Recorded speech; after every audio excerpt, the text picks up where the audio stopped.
সুন্নাহ বলতে কি বোঝায় দেখে আসুন এই ভিডিওটা। এখানে আমি একটা কথা বলতে চাই, সুন্নাহ বলতে অনেকে মনে করে দাড়ি টুপি। No no no no, never never. সুন্নাহ কথাটা কোরআনে কয়েকবার আসছে। সুন্নাহ মানে রীতি নীতি, কর্ম পদ্ধতি, পলিসি, প্রসেস, প্রসিডিউর, এগুলো হলো সুন্নাহ।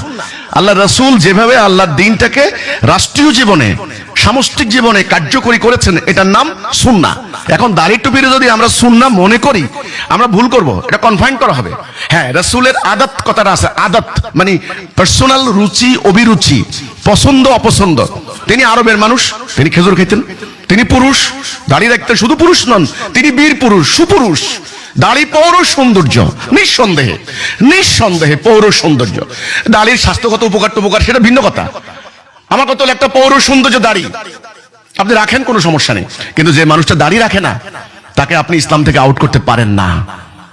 এটা সুন্নাহর অন্তর্ভুক্ত হতে পারে না। সুন্নাহর অন্তর্ভুক্ত হচ্ছে রাসূলুল্লাহ কিভাবে এই বিধানটাকে কার্যকরী করে ওই মানব সমাজে বিরাজিত অন্যায়, অবিচার, অশান্তি দূর করে ন্যায়, সুবিচার, সাম্য প্রতিষ্ঠা করেছেন। এটা হলো ধর্মের মূল। আমার এই ঘড়িটার উদ্দেশ্য হচ্ছে সময় দেওয়া। সময় যদি না দেয় তাহলে এই ঘড়ি খোলস কেন দিল না? কারণ ঘড়ির ভিতরে কোনো ব্যাটারি নাই। এই ফ্যানের উদ্দেশ্য হচ্ছে বাতাস দেওয়া। বাতাস না দিলে এই ফ্যান খোলস, কোনো মূল্য নেই।